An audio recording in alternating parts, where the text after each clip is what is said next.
Negeri ini memanggilmu kawan, belajar bergerak berbagi untuk negeri. Warahmatullahi wabarakatuh. Saya Aslima, CGP Angkatan 10 dari TK Pembina Handayani Tuabo, Kabupaten Mamuju. Di sini saya sedang bersama Bapak Kepala Sekolah SD Tuabo 1, yaitu Bapak Haji Arifudin SPD. Kami ingin melakukan percakapan terkait pengalaman-pengalaman Bapak selama menjadi kepala sekolah di SD Tuabo 1 ini, Pak. Bapak ya, saya ada beberapa pertanyaan yang ingin saya ajukan kepada Bapak, mengetahui pengalaman-pengalaman Bapak selama menjadi kepala sekolah. Oh iya. Adapun pertanyaan pertama, Pak, selama ini bagaimana Bapak dapat mengidentifikasi kasus-kasus yang merupakan dilema etika dan rujukan moral? Kalau begitu, tentunya kita melihat atau masalah-masalah itu kita persoalan dilema tadi apa? Kita harus melihat seperti apa dampak yang akan ditimbulkan, dampak yang akan terjadi, sehingga dengan begitu kita bisa mengambil suatu kebijakan untuk bagaimana kita meminimalisir hal-hal yang tidak perlu terjadi dan terjadi. Selama ini bagaimana Bapak menjalankan pengambilan keputusan di sekolah Bapak, terutama untuk kasus-kasus di mana ada dua kepentingan yang sama-sama benar atau sama-sama di dalam kita mengambil suatu keputusan, senantiasa kita harus melihat ada yang namanya skala prioritas. Meskipun itu sama-sama penting, tetapi tentu ada yang lebih penting. Tentunya kita menentukan mana yang lebih penting, mana yang sangat besar, itu yang kita harus menentukan. Kita tidak boleh mengambil secara sama kalau tidak bisa. Jadi kita tetap tidak mengambil, melihat skala prioritas mana yang harus kita lihat itu. Tapi dalam pengambilan keputusan di sini, Pak, kita mengambil yang mana yang skala prioritas. Iya, mana yang masalah yang mendesak, itulah yang kita. Nah, selanjutnya langkah-langkah atau prosedur seperti apa yang biasa Bapak lakukan selama ini? Begini ya, secara pribadi saya dalam mengambil suatu keputusan, selalu kita melihat sudah ada kan aturan yang ada di sekolah ini yang kita sepakati dengan teman-teman Islam, aturan yang memang sudah berlaku. Kemudian di dalam mengambil suatu keputusan, saya selalu melakukan mengedepankan musyawarah dengan teman-teman. Saya tidak pernah mengambil keputusan sendiri. Saya biasa kita musyawarahkan dengan teman-teman, menerima masukan dari teman-teman. Setelah itu kita musyawarahkan, lalu kita ambil eksekusi. Betul sekali, Pak. Dalam pengambilan keputusan kita harus musyawarah dengan teman-teman. Selanjutnya, hal-hal apa saja yang selama ini merupakan tantangan dalam pengambilan keputusan pada kasus-kasus dilema etika yang biasa Bapak alami? Sebenarnya tantangannya itu ada, tetapi tidak terlalu dibilang bagaimana dia terlalu berat, karena itu tadi ketika kita mencoba melihat mengidentifikasi hal itu, mana yang kita anggap sangat penting dan sangat mendesak, itu yang kan. Saya rasa masalah itu ada, tetap ada, tetapi tidak terlalu menonjol karena memang tadi kita sudah punya dasar mendahulukan mana yang mesti kita dahulukan, lalu kemudian kita usahakan dalam mengambil eksekusi itu.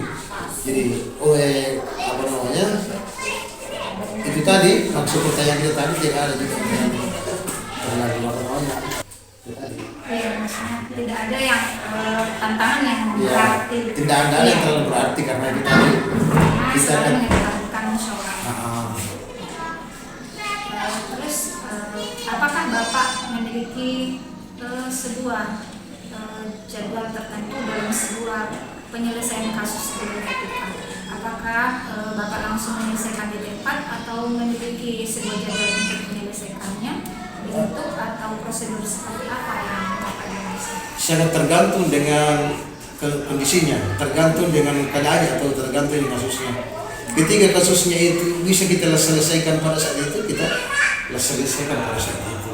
Tetapi kalau memang kasusnya itu dianggap berat, ya itu perlu kita apa namanya, mungkin mengambil waktu berpikir apa dulu, lalu kita lakukan. Kemudian aturan-aturan itu kan memang ada. Artinya aturan-aturan kesepakatan yang sudah ada di sekolah itu ada. Jadi kita harus melihat di situ. Sekiranya dia ada sesuatu pelanggaran yang berat di situ, jadi eksekusi itu dilihat bobotnya. Kalau yang berat, enggak. Kalau sekiranya bisa diselesaikan saat itu, diselesaikan saat itu. Luar biasa Pak ya. Betul sekali apa yang Pak sampaikan. Selanjutnya, adakah seseorang atau faktor-faktor apa yang selama ini mempermudah atau membantu Bapak dalam pengambilan keputusan dalam kasus-kasus dilema etika yang pernah dialami? Kita di sekolah ini memang kompak. Artinya satu sama lain itu sering kita melakukan rapat, melakukan pertemuan, memusyawarahkan hal-hal apa meskipun belum terjadi. Tetapi kita sudah wanti-wanti ketika terjadi seperti ini, tentunya kita akan mengambil langkah seperti ini secara bersama-sama. Saya tidak pernah melakukan sesuatu dengan sendiri. Saya selalu mengundang teman-teman, memusyawarahkan teman-teman. Dan itu rutin kita lakukan.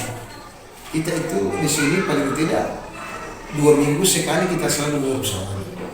Ketika ada sesuatu, ada ada kejadian, ada apa, kita selalu bermusyawarah.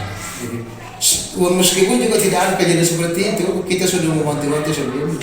Ketika ada, mari kita langkah-langkah ini yang kita melakukan. Sekitar ada berat, semua kita kompak. Luar biasa sekali Pak. Iya sudah mengantisipasi hal-hal yang mungkin terjadi di sana. Nah, dari semua hal yang telah disampaikan, pembelajaran apa yang dapat Bapak petik dari pengalaman Bapak dalam pengambilan keputusan?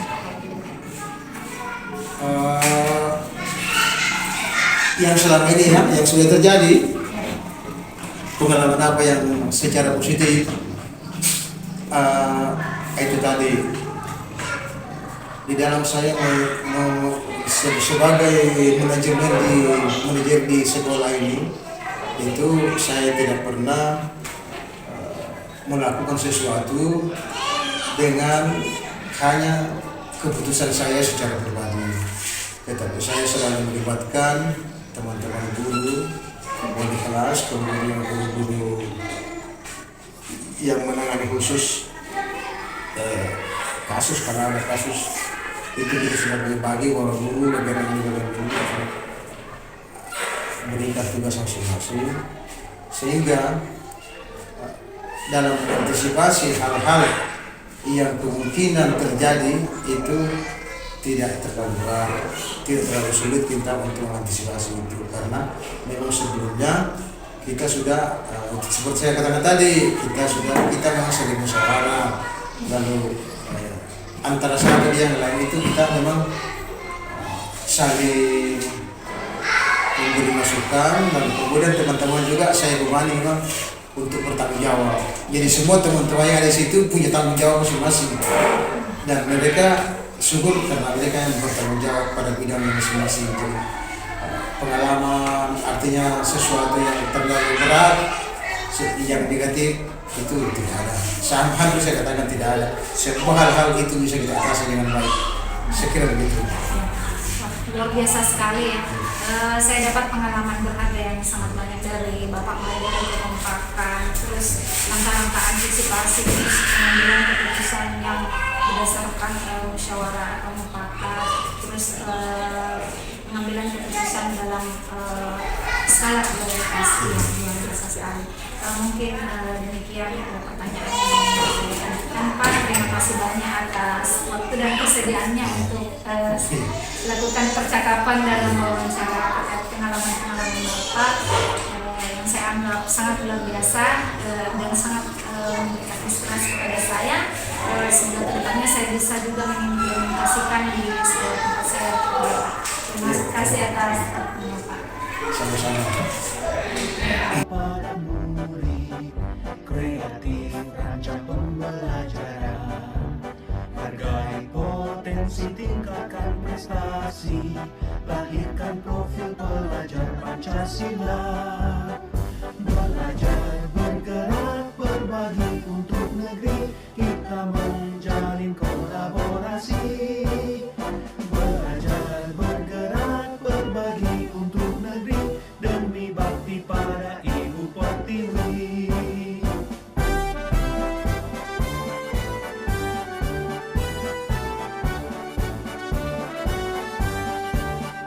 Bulatkan tekad, kuatkan hati, negeri ini memanggilmu kawan. Belajar, bergerak, berbagi untuk negeri, guru penggerak, majukan pendidikan. Guru penggerak menghamba pada murid, kreatif rancang pembelajaran. Hargai potensi, tingkatkan prestasi, lahirkan profil pelajar Pancasila. Belajar, bergerak, berbagi untuk negeri, kita menjalin kolaborasi.